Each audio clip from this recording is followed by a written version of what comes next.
नमस्कार, आप देख रहे हैं न्यूज़ 1 इंडिया। आपके साथ मैं हूं सुरभि तिवारी। देवभूमि में आप सभी का बहुत स्वागत है। खबरों का रुख करेंगे। हरिद्वार दौरे पर सीएम त्रिवेंद्र सिंह रावत बताए जा रहे कुंभ के कार्यों का सीएम त्रिवेंद्र सिंह रावत ने जायजा लिया। कार्यों को लेकर के संतुष्टि जाहिर की गई है। तो कुंभ की शुरुआत बेहतर तरीके से होगा।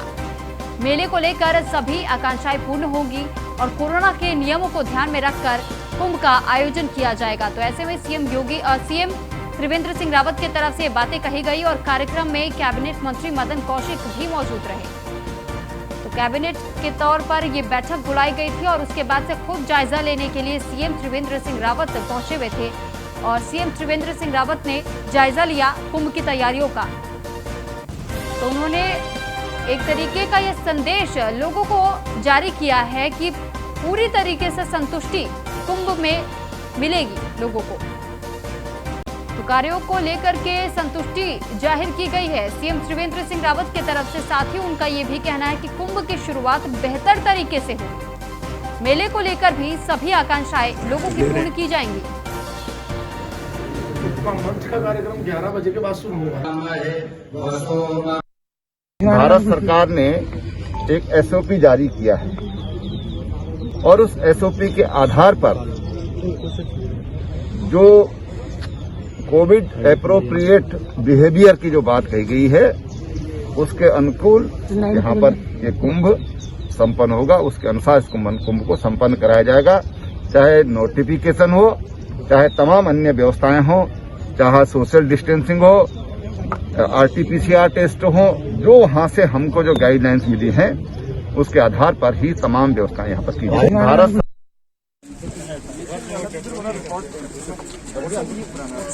आपसे जानकारी चाहेंगे सुमित, आपसे हम ये जानकारी चाहेंगे कि सीएम त्रिवेंद्र का ये जो दौरा रहा है उनके तरफ से क्या कुछ बातें, क्या संदेश लोगों के लिए जारी किया गया? त्रिवेंद्र सिंह रावत एक दिवसीय दौरे पर हरिद्वार में रहे। उन्होंने नेशनल हाईवे पे जो काम चल रहे थे, देहरादून से लेकर हरिद्वार तक के कुंभ के जो काम चल रहे थे उन कामों का निरीक्षण भी किया और उसमें जो महामंडलेश्वर नगर बन रहा है उसके लिए भी वहां पे निरीक्षण किया। रानीपुर झाल पर जो पुल बन रहे थे उनका भी निरीक्षण किया। उन्होंने कुंभ क्षेत्र हर की पौड़ी में भी तमाम जगह पे निरीक्षण किए और उन्होंने अधिकारियों के साथ बैठकर इसको कुंभ को संचालित करने के लिए बैठक की और बैठक में उनको दिशा निर्देश दिए कि जल्द से जल्द जो काम बचे हुए हैं उन काम को भी फटाफट पूरा किया जा सके। और कहीं ना कहीं उन्होंने साफ तौर पे कहा जो आने वाले जो कुंभ है, कुंभ को लेकर एक असमंजस की स्थिति बन रही थी क्योंकि हाईकोर्ट ने भी एक बात कही थी कि जल्द से जल्द इसके लिए कोई एसओपी जाए। तो इसलिए इसको लेकर केंद्र सरकार ने कुंभ के लिए अलग से एक एसओपी जारी की है। तो उसी एसओपी के अनुसार ही कुंभ आने वाले श्रद्धालुओं को कोविड के नियमों का पालन करना पड़ेगा। और उन्होंने कहीं अधिकतर वो जो कुंभ के जो कार्य जो चल रहे हैं उन्हें देखकर वो संतुष्ट भी नजर आए। ठीक, लेकिन सुमित, जो जायजा लेने के लिए सीएम त्रिवेंद्र रावत यहाँ पे पहुंचे हुए थे, क्या वो पूरी तरीके से संतुष्ट नजर आए? बिल्कुल, उन्होंने कुछ जो बहुत से कामों का निरीक्षण किया, उन कामों से उन्होंने संतुष्टि अपनी जताई है कि काम सही दिशा में और सही अनुपात से काम चल रहे हैं। और कहीं ना कहीं बस उनका साफ तौर से ये कहना था, जो काम उन्होंने अधिकारियों को निर्देश दिया कि 31 जनवरी तक सभी सारे काम निपटा लिए जाए। चलिए ठीक, बहुत शुक्रिया सुमित आपका तमाम जानकारी हम तक पहुंचाने के लिए। तो देहरादून में सीएम त्रिवेंद्र ने प्रदेशवासियों को शुभकामनाएं दी है। दरअसल राष्ट्रीय मतदाता दिवस के अवसर पर शुभकामनाएं दी गई है। तो लोकतंत्र की मजबूती में मतदाताओं की महत्वपूर्ण भूमिका है। सीएम त्रिवेंद्र सिंह रावत ने ये बातें कही और मतदाताओं को अपना मत प्रयोग करना चाहिए। तो सीएम ने लोगों से अपील भी की कि बाकी जो लोग हैं, जो मतदाता है, उन्हें अपने मत का प्रयोग सही तरीके से करना चाहिए। तो उन्होंने ये भी कहा कि लोकतंत्र की मजबूती में मतदाताओं की महत्वपूर्ण भूमिका रहती है। तो राष्ट्रीय मतदाता दिवस के अवसर पर लोगों को शुभकामनाएं सीएम त्रिवेंद्र सिंह रावत की तरफ से दी गई।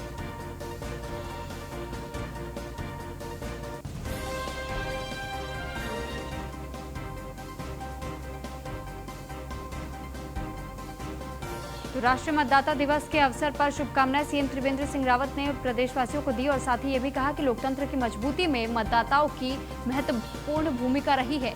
मतदाता को अपना मत प्रयोग करना चाहिए। तो मतदाताओं को महत्वपूर्ण कहा गया है सीएम त्रिवेंद्र सिंह रावत की तरफ से। उन्होंने आज राष्ट्रीय मतदाता दिवस के अवसर पर शुभकामनाएं भी लोगों को दी है और लोकतंत्र की मजबूती के तौर पर मतदाताओं को महत्वपूर्ण माना है।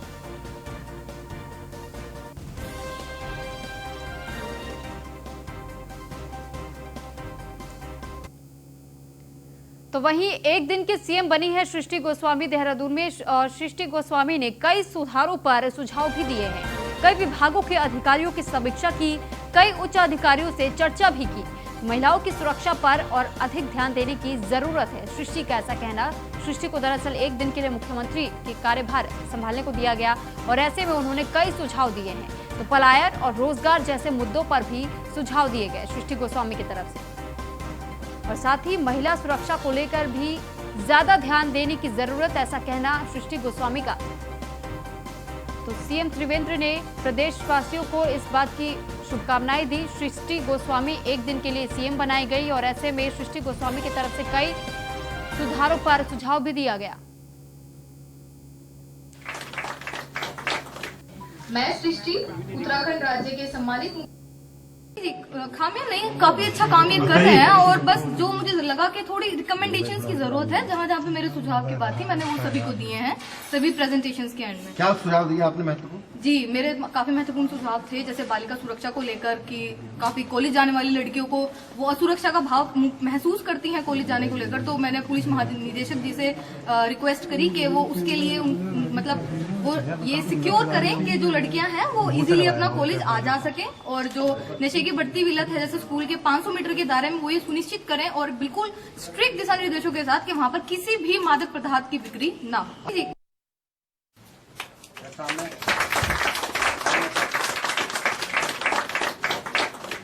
मैं सृष्टि उत्तराखंड राज्य के सम्मानित मुख्यमंत्री श्री त्रिवेंद्र सिंह रावत जी का हृदय, और मैं ये कहूँगा कि ये डोगरा चाटी पुल ये एक ऐसा शूटिंग स्थल लोकेशन उपलब्ध कराता है।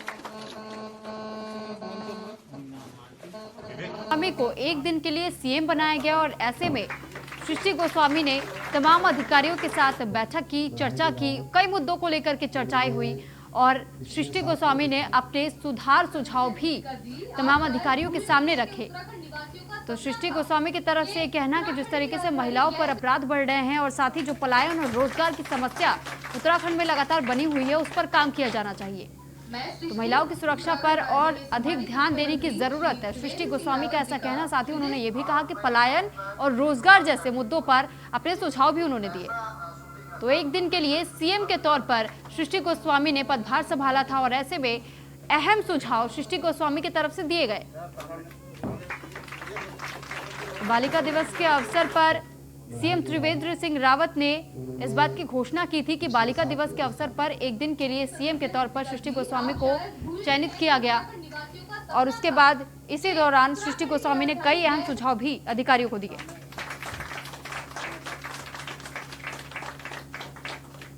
मैं सृष्टि उत्तराखंड राज्य के सम्मानित मुख्यमंत्री श्री त्रिवेंद्र सिंह रावत। और देहरादून में विधानसभा उपचुनाव को लेकर बीजेपी की तैयारियां तेज हो गई है। सल्ट विधानसभा सीट पर हो रहा है उपचुनाव। सुरेंद्र सिंह जीना के देहांत के बाद से खाली है ये सीट। कैबिनेट मंत्री यशपाल आर्य के नेतृत्व में टीम को ये बड़ी जिम्मेदारी दी गई है। टीम में राज्य मंत्री धन सिंह रावत और बीजेपी महामंत्री सुरेश भट्ट भी शामिल है। तो इसी को लेकर के हमारे रेजिडेंट एडिटर फहीम तन्हा ने कैबिनेट मंत्री यशपाल आर्य से खास बातचीत की है। तरह की तैयारियां सल्ट को लेकर के हैं और किस तरह से सल्ट को ले रहे हैं। हालांकि पूर्ण बहुमत है लेकिन एक सीट खाली हुई है, दुर्भाग्य से जीना जी चलेगा हमारे बीच से। देखिए, सुरेश जीना जी का अनायासी निधन होना हम सब के लिए, पार्टी के लिए, प्रदेश के लिए बहुत ही बड़ी क्षति है, जिसकी भरपाई कर पाना बहुत असंभव है। एक युवा ऊर्जावान नेता थे और जो ज्वलंत मुद्दों को लेकर हमेशा सदन में बड़ी बेबाकी से अपनी बात कहते थे, क्षेत्र के प्रति समर्पित थे।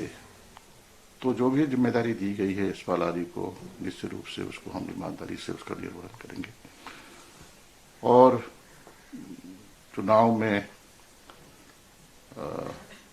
हमारा यही ध्येय रहेगा कि किस तरह से हम चुनाव में विजयश्री हासिल करें। और मेरा मानना है कि वहाँ की महान जनता निश्चित रूप से उन्हें विनम्र श्रद्धांजलि के रूप में हमें सहयोग करेगी, हमें अपना आशीर्वाद देगी। हम उस दिन माननीय मुख्यमंत्री से अनुरोध करना चाहेंगे कि उस क्षेत्र में जो आज भी अधूरे कार्य हैं, जिनको लेकर वह संघर्ष करते रहे हैं, जिन विकास कार्यों की वहां पर जरूरत है और प्राथमिकताएं क्या थी जीना जी की, उसके लिए भी हम चाहेंगे कि उसमें चुनाव अधिसूचना से पूर्व उसमें कुछ बजट रिलीज हो, जिससे कि कार्यों की शुरुआत हो सके। हमें जिम्मेदारी दी गई है तो स्पष्ट है कि हमारी इस प्रणाली की भी एक नैतिक जिम्मेदारी होगी कि उस क्षेत्र में भविष्य में हम उन वायदों को पूरा करेंगे जिसके लिए वो निरंतर संघर्ष करते रहे स्वर्गीय जीना जी। तो कितना आप सोचते हैं कि फोकस किन बिंदुओं पर रहने चाहिए आगे आने वाले दिनों में? देखिए, हमें 4 साल पूरे हो चुके हैं, लगभग 4 साल का कार्यकाल समाप्ति की ओर है, और जो हमारा चुनावी घोषणा पत्र था और जो वायदे हमने किए थे जनता के बीच में, जो हमारा एजेंडा था, उसको लेकर हम बहुत ही गंभीर रहे हैं। विकास एक निरंतर प्रक्रिया है, विकास कहीं थमता नहीं है। एक विकास की एक मांग कहीं किसी गांव में, किसी बस्ती में होती है तो उसके बाद एक मांग और बढ़ जाती है। तो विकास तो एक सतत निरंतर प्रक्रिया है, और मेरा मानना है कि माननीय मुख्यमंत्री जी ने जो घोषणा की थी, लगातार घोषणा हुई हैं, उसमें 80% घोषणाएं आज पूर्ण हो चुकी हैं, एक अच्छा संकेत है। क्या सामाजिक पेंशन बढ़ाने को लेकर के भी कोई विचार हो रहा है? इस तरह की विधवा अवस्था है, वृद्धावस्था है, जो पेंशन। देखिए, उत्तराखंड में पहले 1000 रुपये प्रति माह पेंशन विधवाओं को, वृद्धों को दी जाती थी, लेकिन हमने उसको 1200 किया है। 200 रुपये हमने प्रति माह उसको बढ़ाया है। अन्य राज्यों की तुलना में उत्तराखंड में ज्यादा पेंशन धनराशि ज्यादा है।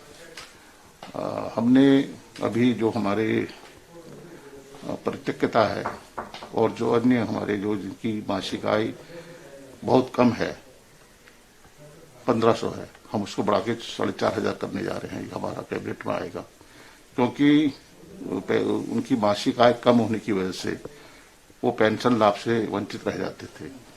कोई भी पटवारी, लेखपाल उसमें उतनी कम 1200 रुपये महीने के में आय में बनाने को तैयार ही नहीं होते थे। लेकिन हमने कोशिश की है कि इसको हम 4500 रुपये प्रति माह पेंशन, प्रति माह आय बढ़ाएंगे तो निश्चित रूप से उन वर्गों को लाभ होगा। तो कई योजनाएं ऐसी जिससे कि सीधे सीधे आम आदमी को लाभ पहुंच रहा है। इंडिया से बात करने के धन्यवाद। ये थे कैबिनेट मंत्री यशपाल आर्य जी, जो चुनाव को लेकर के, सरकार के कामकाज को लेकर के हमसे बात कर रहे थे। सहयोगी फैजी के साथ में फहीम, तन्हा, न्यूज़ 1 इंडिया।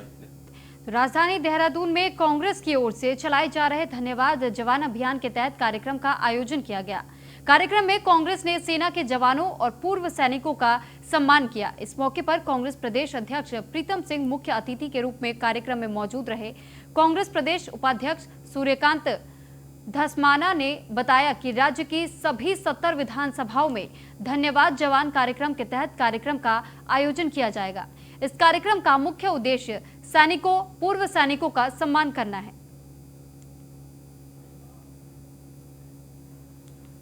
के प्रति जवाबदारी है उसकी, पानी ठंडा है या गर्म, ये कोई कैसे बता सकता है? तो अरे कोई क्या जाने उस दर्द को, कठिनाई। जनवरी 2021 को प्रदेश अध्यक्ष प्रीतम सिंह जी ने ये कार्यक्रम लॉन्च किया था, धन्यवाद जवान का। जवान जो हमारे देश की सेवा के लिए अपना सर्वस्व न्यौछावर करने को तैयार रहता है, उनके परिजनों को हम रिकॉग्नाइज करें, उनके कामों को, जो देश के लिए जान देने के लिए तैयार रहते हैं उनको। तो प्रदेश अध्यक्ष जी ने एक टोल फ्री नंबर लॉन्च किया था, और उसके बाद हमने पूरे प्रदेश की हर एक विधानसभा में सैन्य परिवार, जो पूर्व सैनिक हैं, जो इस समय वर्तमान में सैन्य बलों में काम कर रहे हैं और जो शहीद हुए हैं, उनको सम्मानित करने का और उनको पास जाकर के उनकी कुशल सेम लेने का कार्यक्रम हमने लॉन्च किया है। आज कैंट विधानसभा क्षेत्र में कार्यक्रम हो रहा है। करीब 300 परिवारों को जिसमें शहीदों के परिवार भी हैं, सर्विंग जो अधिकारी हैं, सैनिक हैं और जो पूर्व सैनिक हैं, उनके परिवारों को हम लोग संभालेंगे। डोईवाला में सड़कों के खस्ता हाल के चलते लोगों में आक्रोश का माहौल है। सड़कें खराब होने से आवागमन प्रभावित हुआ है तो ग्रामीणों का पैदल चलना भी दूभर हो चुका है। खस्ता हाल मार्ग से दुर्घटनाओं की संभावनाएं अब बढ़ती नजर आ रही है। कई बार शिकायतों के बाद भी अफसर नजरअंदाज करते हुए देखे गए तो कई बार ग्रामीणों की तरफ से इस बात की शिकायत की गई कि सड़कों की हालत बेहद खस्ता हो चुकी है, लेकिन इसके बावजूद जो शिकायतें लोगों की तरफ से की जा रही है उसे अफसर जो है वो नजरअंदाज कर रहे हैं। तो डोईवाला की खबर आपको बता रहे, जहां पर सड़कों की खस्ता हालत की वजह से ग्रामीण आक्रोशित नजर आ रहे हैं और ग्रामीणों ने इस बात की शिकायत कई बार की अफसरों से, लेकिन कोई भी अफसर इस पर सुनवाई करने को तैयार नहीं है। तो नजरअंदाजी लगातार अफसरों की तरफ से की जा रही है।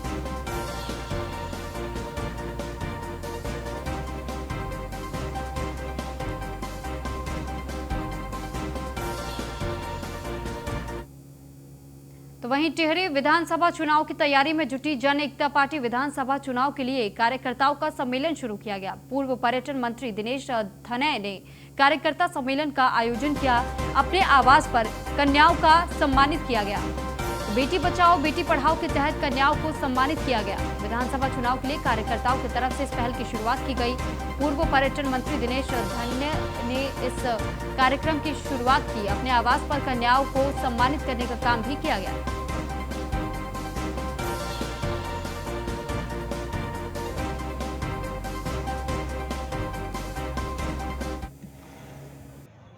और सभी हरियाणी नाम मनोरथ है।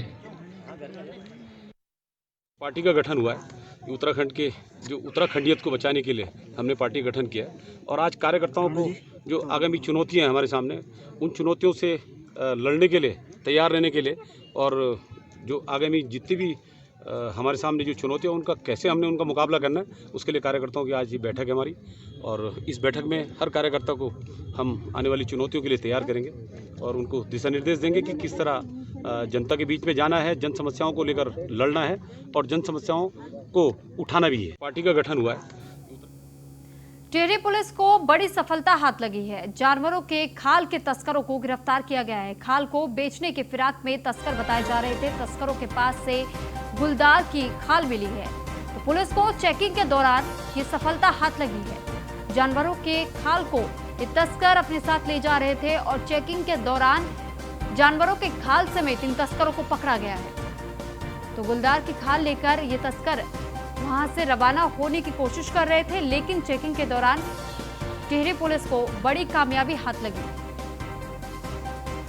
तो पुलिस ने जानवरों के खाल के तस्करों को गिरफ्तार कर लिया है। खाल को बेचने के फिराक में ये तस्कर बताए जा रहे थे।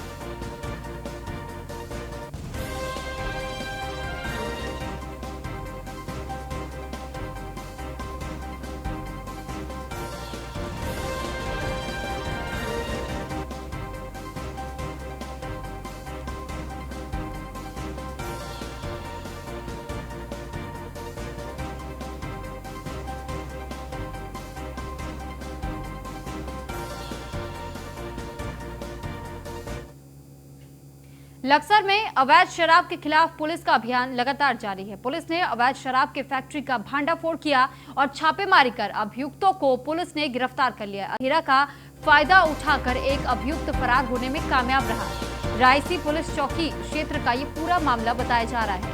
तो लक्सर की घटना सामने आई। अवैध शराब के खिलाफ पुलिस का अभियान अब भी जारी है और ऐसे में ये कहा जा रहा है कि जो इस अवैध तरीके से शराब को बनाने का काम कर रहे थे, जब पुलिस के तरफ से छापेमारी की गई तो अंधेरे का फायदा उठाकर कुछ जो शराब के जो ये तस्कर बताए जा रहे थे, जो अवैध तरीके से शराब में काम करते थे, वो कुछ लोग फरार हो गए, लेकिन कुछ लोगों को हिरासत में भी पुलिस की तरफ से लिया गया। तो छापेमारी कर अभियुक्तों को गिरफ्तार किया गया। अंधेरे का फायदा उठाकर अभियुक्त फरार बताया जा रहा है।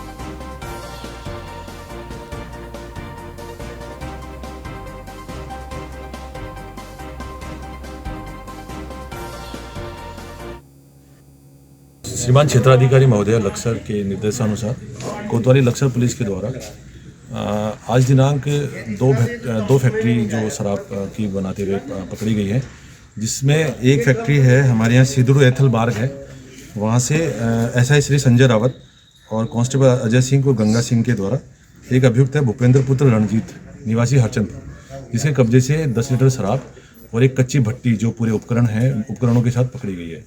दूसरे क्रम में जो हमारे चौकी इंचार्ज हैं रायसी के ब्रजपाल सिंह जी, उनकी टीम और कांस्टेबल गोविंद और सुशील, इनके द्वारा एक पूरी मतलब डबल फैक्ट्री थी, उसके अंदर पूरे उपकरण जिस तरह से आग लगाते हुए उनको पूरा मौके के साथ पकड़ा है, जिसमें एक अभियुक्त फरार हो गया है।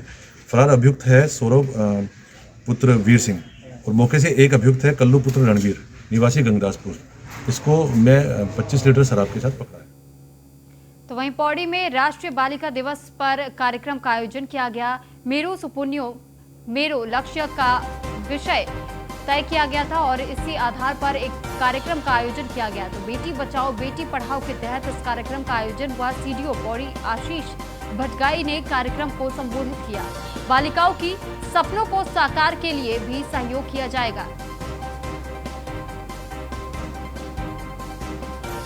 तो पौड़ी में इस कार्यक्रम का आयोजन बालिका दिवस के अवसर पर किया गया। बेटी बचाओ बेटी पढ़ाओ के अंतर्गत जो हमारा कार्यक्रम चल रहा है बेटी बचाओ बेटी पढ़ाओ का, उसी के अंतर्गत मेरू सपनों मेरू लक्ष्य करके एक कार्यक्रम है, ये हम लोगों ने स्टार्ट किया है। तो इसमें ये लगातार ये कार्यक्रम चलता रहेगा। तो इसमें जो हमारी बालिकाएं हैं जो एजुकेशन फील्ड में हैं या किसी अन्य खेल के क्षेत्र में हैं या कल्चर में हैं जो कुछ करना चाहती हैं, तो उनसे इंटरेक्शन कराया जा रहा है डिस्ट्रिक्ट लेवल के जो ऑफिसर्स हैं उनका, और एक विजिट भी उनको कराई जाएगी गवर्नमेंट जो हमारे कार्यालय हैं उनकी, ताकि उनका एक ओरिएंटेशन गवर्नमेंट डिपार्टमेंट के प्रति उनके कार्य के प्रति हो सके।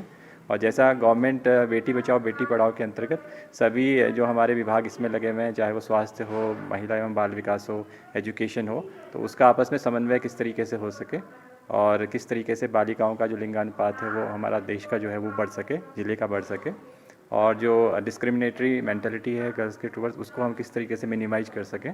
तो इन सब पहलुओं पे हम लोग कार्य करेंगे। को बहुत अच्छा लग रहा है ये जो कार्यक्रम हो रहा है, इससे प्रेरणा मिल रही है कि गर्ल्स को भी आगे बढ़ने का मौका मिल रहा है कि गर्ल्स कैसे आगे बढ़ सकती है, किस फील्ड में आगे बढ़ सकती है, किस फील्ड में नहीं। क्योंकि जैसे लोग बोलते हैं ना कि हम लोग अगर ड्राइंग कर रहे हैं, कला कर रहे हैं, तो हम लोगों को बोलती है कि कला नहीं, ये नहीं, वो नहीं, ये ऐसा है वैसा है। तो हमें इस चीज़ में आगे बढ़ने की प्रेरणा मिल रही है कि हाँ हमें भी आगे बढ़ना चाहिए और अच्छा काम हो रहा है जिससे गर्ल्स के लिए प्रोत्साहित करना को बहुत। तो काशीपुर में सड़क सुरक्षा सप्ताह के तहत चिकित्सा शिविर का आयोजन किया गया। चिकित्सा शिविर में नेत्र रोग, ब्लड शुगर, दांत रोग का उपचार किया गया। पुलिसकर्मियों और ई-रिक्शा चालकों समेत ड्राइवरों का परीक्षण किया गया। संजीवनी अस्पताल की तरफ से निःशुल्क रोगियों का उपचार करने का काम किया गया। काशीपुर में चिकित्सा शिविर का आयोजन किया गया। चिकित्सा शिविर में संजीवनी अस्पताल की तरफ से निःशुल्क उपचार रोगियों को उपलब्ध कराया गया। सड़क सुरक्षा सप्ताह के तहत इस कार्यक्रम का आयोजन हुआ और चिकित्सा शिविर लगाया गया था एक अस्पताल की तरफ से, जिसमें निःशुल्क उपचार दिया गया। आज सड़क सुरक्षा यातायात वगैरह सुरक्षा की सप्ताह के टाइम पे संजीवनी हॉस्पिटल की तरफ से यहाँ पे कैंप लगाया गया है, जिसमें मैं डॉक्टर गीतांजलि तिवारी आँखों का नेत्र परीक्षण कर रही हूँ। यहाँ पे जैसे जो ड्राइवर होते हैं जिनके मोतियाबिंद होता है, जो ड्राइव करते हैं रात में और दिक्कत होती है, तो उनको एडवाइस दी जा रही है कि आप आके ऑपरेशन कराइए, या अगर चश्मा वगैरह है तो चश्मा बनवाइए, या किसी की आँख लाल है तो उसके लिए दवाई दी जा रही है। और बस इसी तरीके से हम सब मिलके यहाँ पे आज इस चीज़ का आयोजन कर रहे हैं। वर्तमान में पुलिस मुख्यालय के आदेशानुसार सड़क सुरक्षा महीने का आयोजन किया जा रहा है। इसी के तहत प्रतिदिन अलग अलग कार्यक्रम किए जाते हैं। आज यहाँ पर संजीवनी अस्पताल के सौजन्य से निःशुल्क चिकित्सा शिविर लगाया गया, जिसमें हमारे पुलिसकर्मियों का और साथ ही जो ऑटो चालक हैं, टैक्सी चालक हैं, टुक चालक हैं, जो भी कॉमर्शियल व्हीकल्स के चालक हैं, इनको भी बुला करके इनका निःशुल्क स्वास्थ्य परीक्षण किया जा रहा है और उसी हिसाब से डॉक्टर साहब जो आवश्यक दवाइयाँ